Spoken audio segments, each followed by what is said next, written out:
आज good Friday पूरे संसार में मनाया जा रहा है।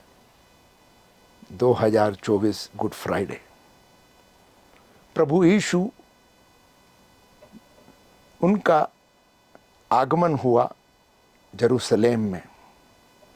बाइबल में इसके बारे में मैथ्यू 21वां अध्याय, मार्क 11वां अध्याय, लूक 19वां अध्याय और जॉन यूहन्ना 11 अध्याय में इसके बारे में हम पढ़ते हैं कि प्रभु यीशु वे जेरूशलेम में प्रवेश किए और जब वे जेरूशलेम में आए तो वहाँ पर लोगों में आपस में खुशी की लहर दौड़ गई। यह एक ऐसा समय था जहाँ इजरायली लोग रोमी साम्राज्य के नीचे थे और वे एक पॉलिटिकल फ्रीडम, मतलब वे चाहते थे कि एक छुटकारा उनको मिले। और ऐसे समय प्रभु यीशु का आगमन जेरूशलेम शहर में हुआ। वहाँ बड़ा हर्षोल्लास मनाया गया। प्रभु यीशु के सर पर ताज रखा गया। कहा गया कि वह इज़राइल का राजा है। और लोगों ने एक दूसरे से पूछा, ये कौन है? तो उन्होंने कहा कि ये प्रभु यीशु, नाज़रत के प्रभु यीशु हैं। और लोगों ने उनके स्वागत में होसन्ना गाया, उनके सामने पाम ब्रांचेस को रखा और उनका स्वागत किया।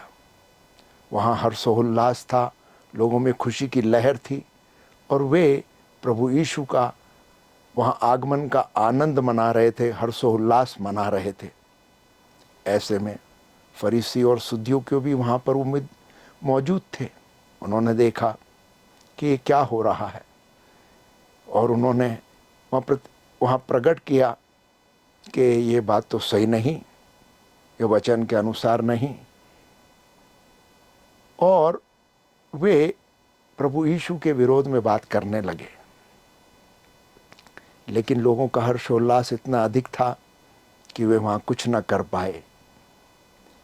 और प्रभु यीशु उसके बाद उन्होंने अपने आप को सूली पर दे दिया। ये बात आप और मैं हम अच्छी तरह जानते हैं। प्रभु यीशु ने उस कार्य को पूरा किया था जिस कार्य के लिए वे भेजे गए।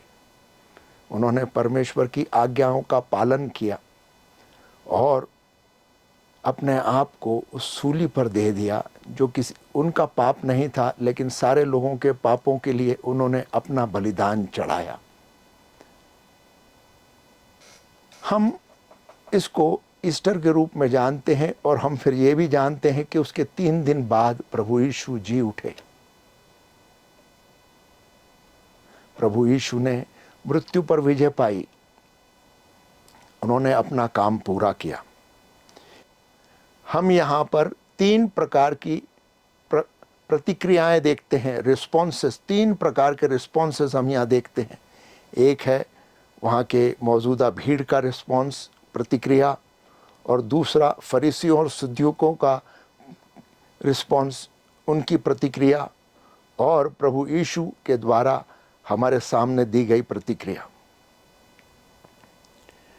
मुख्य रूप से हम यहाँ पर ये देखते हैं कि पूरा जो जेरूशलेम के अंदर की भीड़ थी वो पूरी तरह से परमेश्वर प्रभु यीशु के स्वागत में लगी थी, उसका होसन्ना गा रही थी।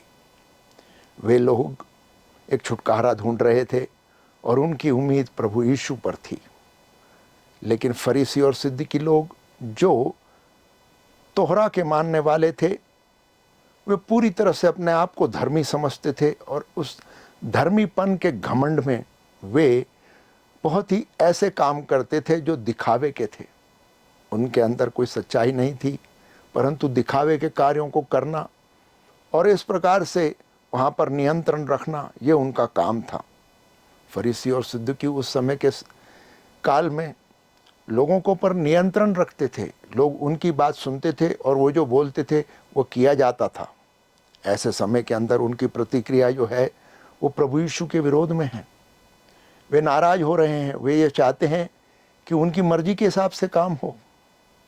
आप और मैं कलीसिया के अंदर इस प्रतिक्रियाओं को देखते हैं। आपको और मुझको प्रभु यीशु में आने के बाद परमेश्वर के प्रति विश्वास योग्य रहना है। लेकिन हम कई बार हम ये चाहते हैं कि परमेश्वर हमारी मर्जी से काम करे,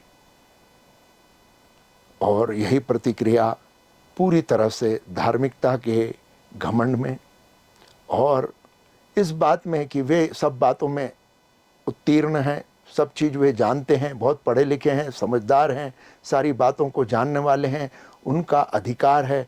इन अधिकारों के अंतर्गत उन्होंने प्रभु यीशु के विरोध में बात की।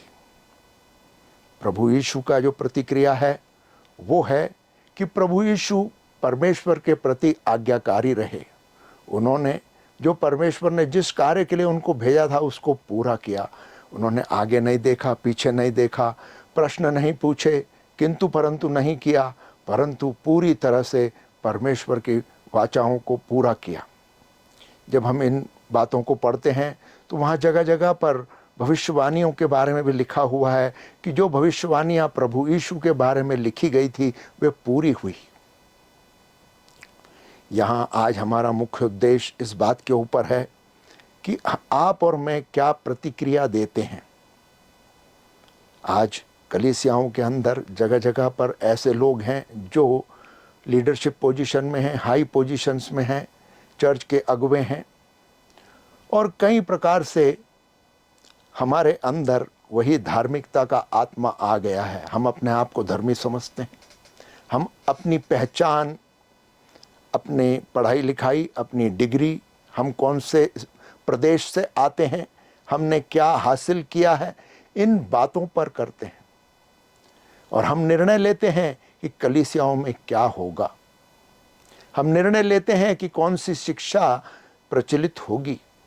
कई बार ऐसे ही जो हमारे चर्च के अंदर अगुवे हैं, लीडरशिप पोजीशन में हैं, ऑर्गेनाइजेशन के अंदर लीडरशिप पोजीशंस पर है, उनको कोई मिलता है जो कहता है कि हम भारत में आकर कलीसिया के अंदर कुछ काम करना चाहते हैं, हम सारा खर्चा उठाएंगे, हम अच्छा भोजन कराएंगे और एसी हॉल किराए पर लेंगे और हम वहाँ पर आकर शिक्षा देना चाहते हैं।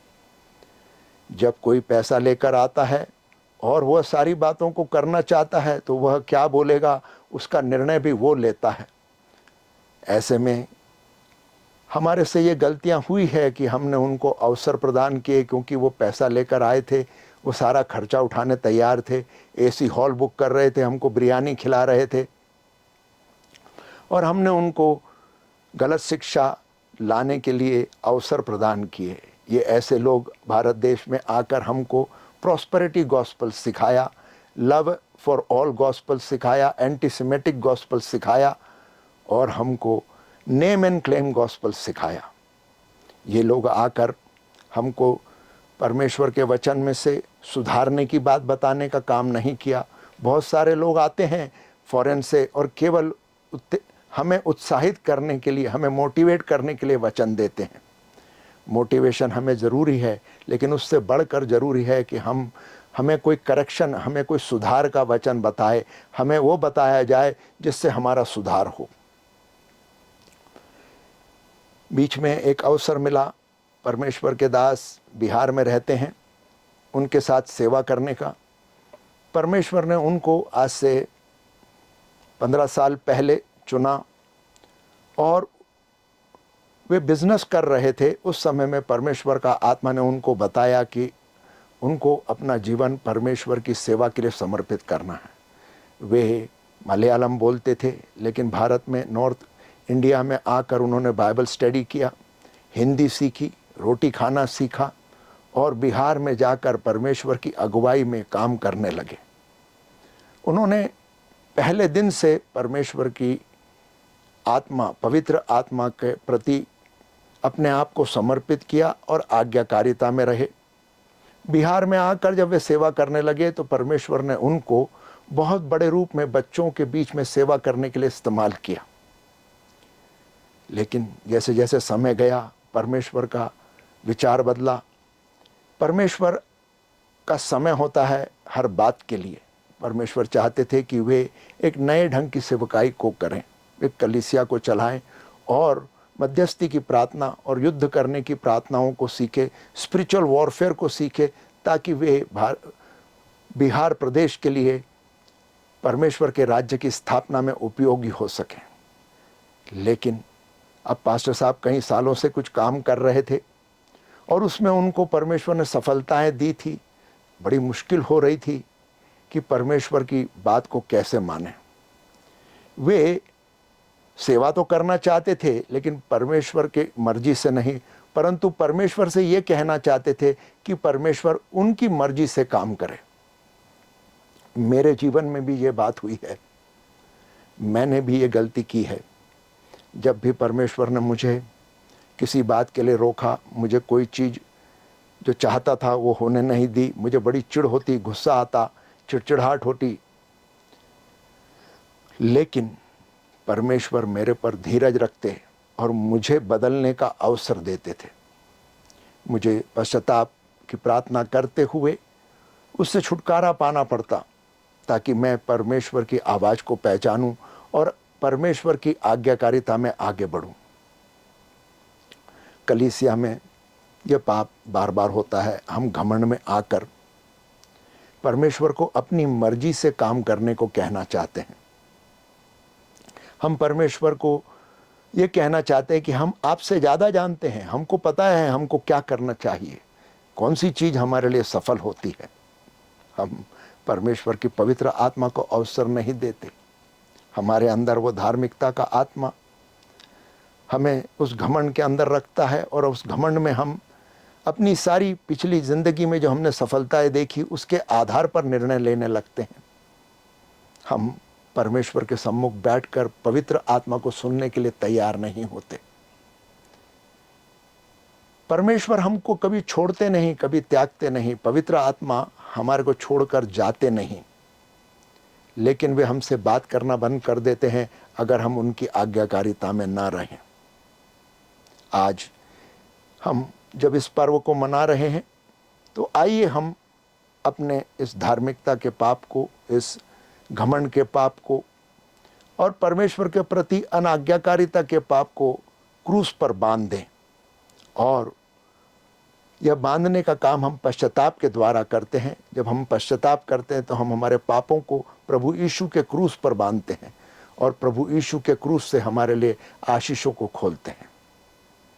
आइए हम प्रार्थना में जाएंगे।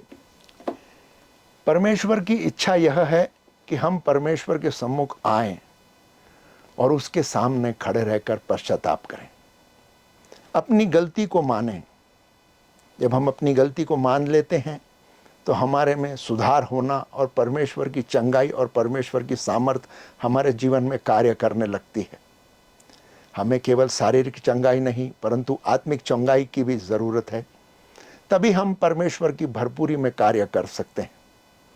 परमेश्वर के सम्मुख आकर उसके कोर्ट ऑफ हेवन, उसके न्याय के सिंहासन के सामने जाने के लिए हमको धन्यवाद देकर उसके फाटक में प्रवेश करना है और उसकी स्तुति करते हुए उसके आंगन में, कहने का मतलब है कि उसके न्याय के सिंहासन के सामने आना है।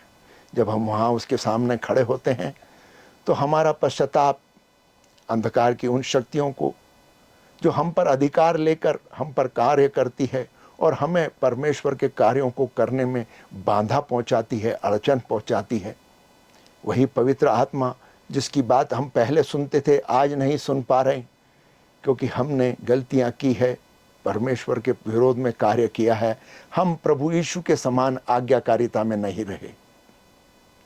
आपका और मेरा उद्देश्य प्रभु यीशु की समानता में बढ़ना है। हम जैसे प्रभु यीशु स्वयं आज्ञाकारी रहे वो बात करना है। उसको करने के लिए ज़रूरी है कि हम पश्चाताप करें। पश्चाताप वो जगह है जब हम अपने पापों को कबूल करते हैं, प्रभु यीशु के लहू से प्रायश्चित को मांगते हैं और हमारा छुटकारा होता है। आइए हम प्रार्थना करेंगे।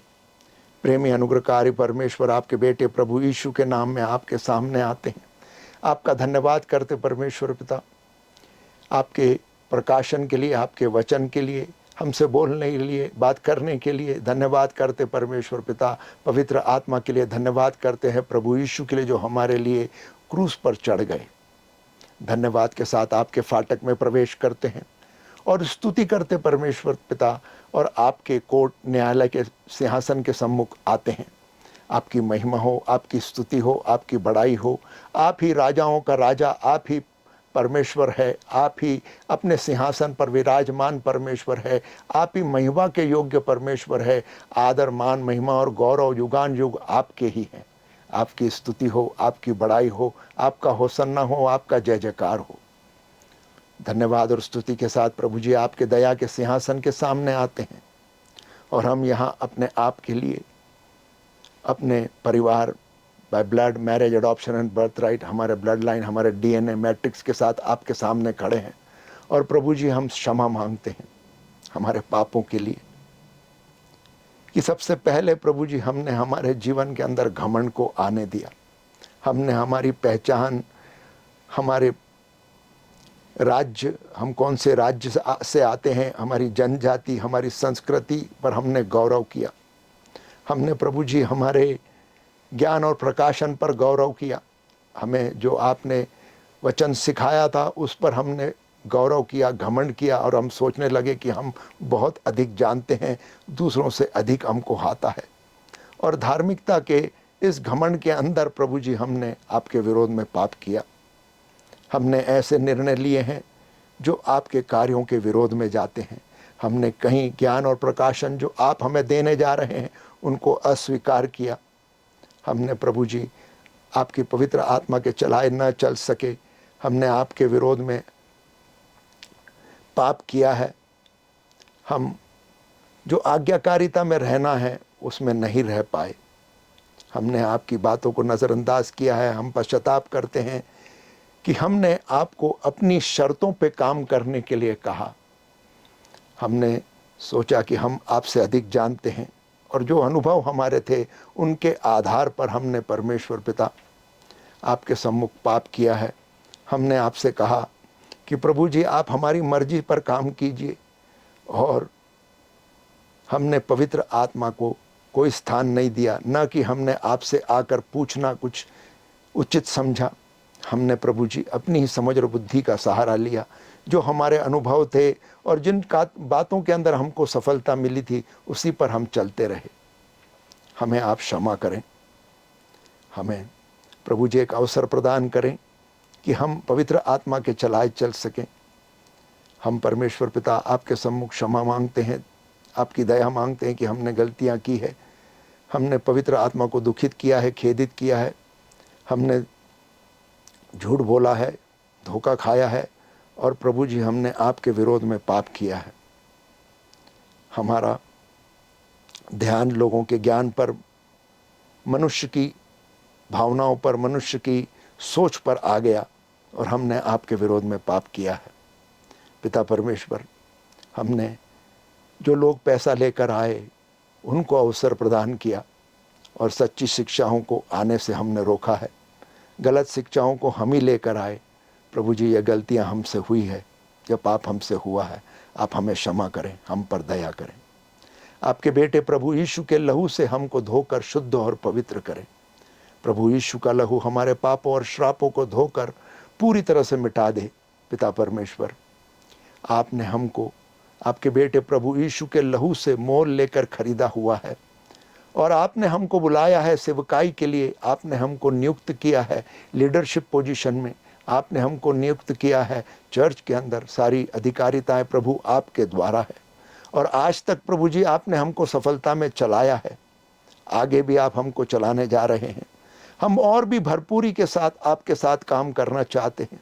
हमें अनुग्रह, अभिषेक और बहुतायत से मिलने पाए। इस समय हम आपसे विनती करते हैं कि आपकी सातों आत्माएं, जैसा या 11:2 के अनुसार, the spirit of Lord with the spirit of wisdom, understanding, knowledge, might, counsel and fear of the Lord हमारे ऊपर आए, और हम धार्मिकता को छोड़कर प्रभु जी आपकी आज्ञाकारिता के ऊपर ध्यान देते हुए पवित्र आत्मा के चलाए चले। जिस प्रकार प्रभु यीशु स्वयं पवित्रता पर चले, जिस प्रकार स्वयं प्रभु यीशु ने हमारे सामने उदाहरण रखा, हम प्रभु जी आपके लिए ग्रहण योग्य होने पाए। हम अपने आप को एक जीवते बलिदान के रूप में आपके सामने रखते हैं। धन्यवाद के साथ ये प्रार्थना मांगते हमारे उद्धारकर्ता, मुक्तिदाता प्रभु यीशु के नाम में। और प्रभु जी अब हम प्रभु भोज में भाग लेते हैं, ताकि इस प्रार्थना को पूरी तरह से हम आपके लहू में सुपुर्द कर सकें। आपके वचन में लिखा है कि बार बार मिलो तो रोटी तोड़ा करो। प्रभु जी, आज हम इस रोटी को तोड़ते हैं। यह रोटी नहीं परंतु प्रभु यीशु की देह जो हमारे लिए तोड़ी गई। प्रभु यीशु ने हमारे लिए अपने आप को सूली पर दे दिया। प्रभु यीशु के शरीर जो तोड़ा गया और उस पर जो दंड हुए, कोड़े मारे गए, प्रभु जी, उन सब से हमको चंगाई मिलती है। आपके प्रभु बेटे प्रभु यीशु के कोड़े खाने से हम चंगे होते हैं। प्रभु यीशु के लहू के द्वारा हमको हमारे पापों की क्षमा, हमें छुटकारा और भरपूरी का आशीष मिलता है, हमें जीवन मिलता है, हमें वह अनुग्रह और अभिषेक फिर से दिया जाता है जो आपने हमारे लिए निहित किया है, तय किया है। यह वो वाचा है जो परमेश्वर ने परमेश्वर के साथ बांधी है और हम उस वाचा में भाग लेते हैं। हम इस रोटी में भाग लेते हैं। धन्यवाद के साथ यह रोटी पर आशीष मांगते हैं और इस रोटी को जो प्रभु यीशु की देह है हम अपने जीवन में स्वीकार करते हैं। प्रभु यीशु के नाम में आमीन।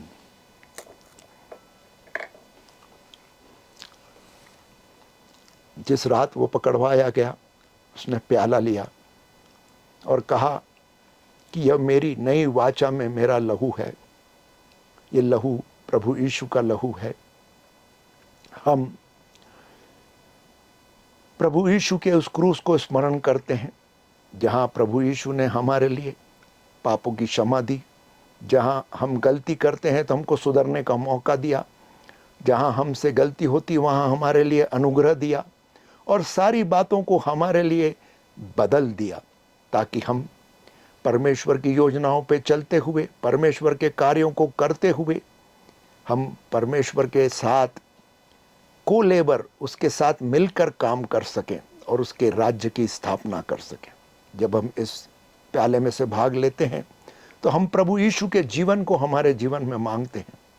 प्रभु जी, जब हम यह स्वीकार करते हैं तो आपका भरपूरी का जीवन, आपका अनुग्रह और अभिषेक और सामर्थ हमारे साथ बना रहे। हमारा रक्त जो है उसका डीएनए भी प्रभु यीशु के डीएनए में बदल जाए। यह प्रार्थना हम धन्यवाद के साथ प्रभु यीशु के नाम में मांगते हैं। आमीन।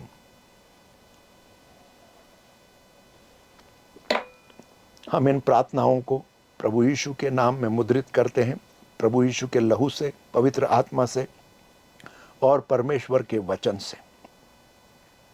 परमेश्वर का जो वचन 55:11 के अनुसार जिस कार्य के लिए भेजा जाता है उस कार्य को पूरा करता है और बिना पूरा करे वापस नहीं लौटता। अब हमारे ऊपर और हमारे परिवार पर किसी भी प्रकार का पलटवार अंधकार की शक्तियाँ न करने पाए, न हमारे ऊपर, न हमारे विवाह पर, न हमारे बच्चों पर, न हमारी धन संपत्ति पर, न हमारे व्यवसाय पर, हमारी सेवकाई पर। और परमेश्वर की भरपूरी सदा हमारे साथ बनी रहे। प्रभु यीशु के नाम में मांगते हैं। आमीन।